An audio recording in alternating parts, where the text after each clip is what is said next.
এবার কেকটা কেটে দেখাবো যে কেমন হয়েছে। দেখো একদম নরম স্পঞ্জ মতো হয়েছে, সহজেই কেটে যাচ্ছে।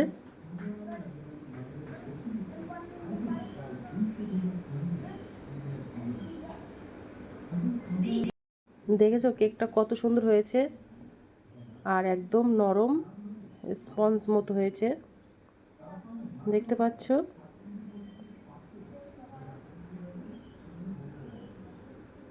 হ্যালো বন্ধুরা, তো আমি আজকে আবার অন্যদিনের মতো নতুন একটা রেসিপি নিয়ে এসেছি, আম দিয়ে কেক বানানো। এই কেকটা কিন্তু খেতে অসাধারণ, তোমরা একবার হলো বাড়িতে ট্রাই করতে পারো। আর ভিডিওটা শেষ পর্যন্ত দেখার জন্য অনুরোধ রইল। তো চলো আমি কিভাবে বানাই। তো এই কেকটা বানানোর জন্য আমার 1 বাটি ময়দার আটা লাগবে। তো প্রথমে ময়দার আটাগুলো আমি একটা চালুনি দিয়ে চেলে নেব। তো দিয়ে দিলাম। আর 1 চামচেরও কম বেকিং পাউডার, 1 চামচের 4 ভাগের 1 ভাগ বেকিং সোডা। তো এবার ভালো করে চেলে নেব চালুনি দিয়ে। আর এটা ভালোভাবে মিশিয়ে নিলে, এইভাবে বেকিং পাউডার সোডাটা দিলে কেকটা কিন্তু অসাধারণ হয়, তার জন্য চেলে নিচ্ছি।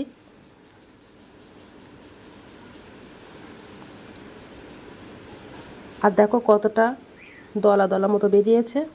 তো ময়দাটা চালুনি দিয়ে চালা হয়ে গেছে। এবার আমি একটা কেকের ব্যাটার বানিয়ে নেবো। তো কীভাবে নেবো তোমরা দেখতে থাকো। তো দেখো আগের থেকে আমি ডিমটা ফ্রিজ থেকে বার করে রেখেছিলাম। ডাইরেক্ট কিন্তু ফ্রিজ থেকে ডিমটা দিলে হবে না ভালো, তার জন্য নর্মাল টেম্পারেচারে রেখে দিতে হবে। তো এবার ডিমটা দিয়ে দেব।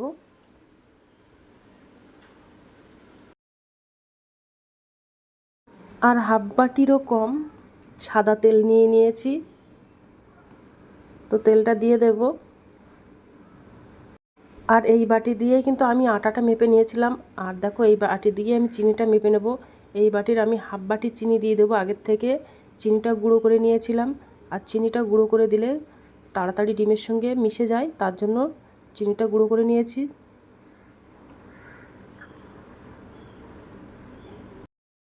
তো এবার ডিম, চিনি আর তেলটা ভালো করে মিশিয়ে নেব। আর একটু 5 থেকে 7 মিনিট মতন বেশ ভালো করে ঘুলিয়ে নেব, একটু ফোম ফোম টাইপের মতো করে নেব। দেখেছো আস্তে আস্তে হলুদ, হালকা হলুদ, লাইট হলুদ মতো হয়ে আসছে।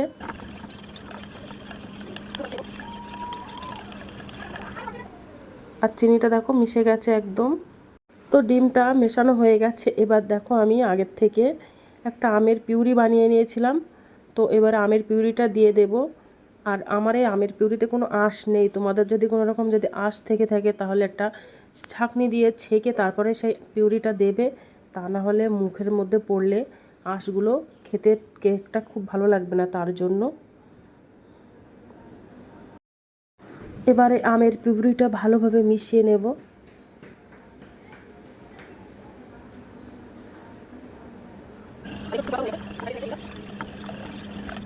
তো দেখো মেশানো হয়ে গেছে। আর যে আমি আটাগুলো চেলে নিয়েছিলাম, তো ওর থেকে অর্ধেকটা আটা দিয়ে দেব। দিয়ে আমের পিউরির সাথে ভালো করে মিশিয়ে নেব। আর তোমরা চাইলে ওর মধ্যে গুঁড়ো দুধও মেশাতে পারো। গুঁড়ো দুধটা মেশালে কিন্তু কেকটা খেতে আরও সুন্দর লাগবে। আর বাদবাকি যে আটাগুলো ছিল সেগুলোও দিয়ে দেব। এবার ওর মধ্যে একটু লবণ দিয়ে দেব। লবণটা দিলে কেকটা কিন্তু খেতে আরও সুন্দর লাগবে, তার জন্য দিয়ে দিলাম। দিয়ে দেখো মাখানো হয়ে গেছে কত সুন্দর। আর যদি তোমাদের যদি একটু শক্ত শক্ত মতো লাগে তাহলে ওর মধ্যে একটু লিকুইড দুধ দিয়ে দেবে। দিয়ে ব্যাটারটা বানিয়ে নেবে ভালো করে। দেখো ব্যাটারটা বানানো কমপ্লিট হয়ে গেছে। তো দেখো আমি একটা টিফিন বক্স নিয়েছি। আমার কোনো কেক টিন নেই, তোমাদের যদি কেক টিন থেকে থাকে তাহলে ওই কেক টিনেই কেকটা জমাতে পারো। তো এবার আমি ওর মধ্যে একটু তেল ব্রাশ করে দেব। আর কেক পেপারটাও নেই, তো ওই জন্য আমি একটু তেল মেশানোর পরে 1 চামচ আটা দিয়ে দিলাম। দিয়ে একটু ভালো করে মিশিয়ে নেব, তাহলে নিচ থেকে আর লেগে যাবে না, তার জন্য। দেখো সব ভালো করে গায়ে লাগানো হয়ে গেছে। আর বাদবাকি যে আটাগুলো আছে ঝেড়ে ফেলে দেবো। আর দেখেছো কত সুন্দর হয়ে গেছে। এবার কেকের ব্যাটারটা দিয়ে দেব।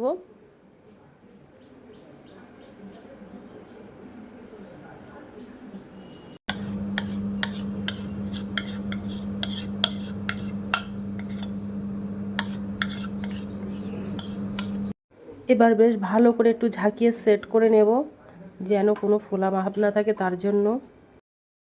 তো উনানে একটা কড়াই দিয়ে দিয়েছি, আর দেখো একটা স্টিলের আমি একটা বাটি নিয়েছি।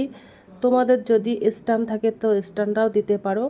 দিয়ে আমি বাটিটা উপর করে দেব, দিয়ে এবার টিফিন বক্সটা ওর উপরেই দিয়ে দেবো।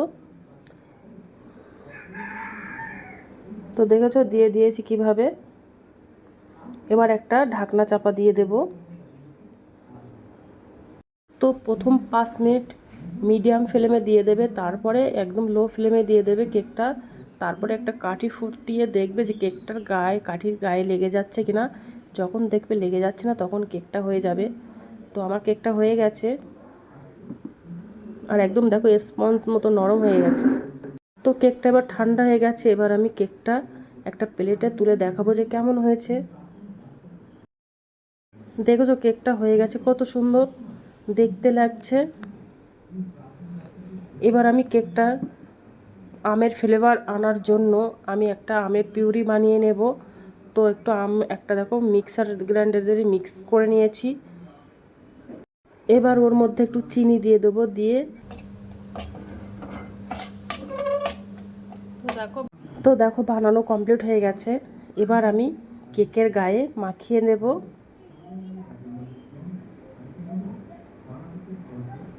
দেখেছো কত সুন্দর করে মাখিয়ে নিয়েছি।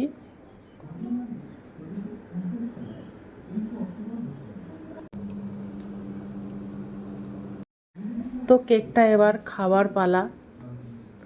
তো একটু খেয়ে দেখবো যে কেমন হয়েছে।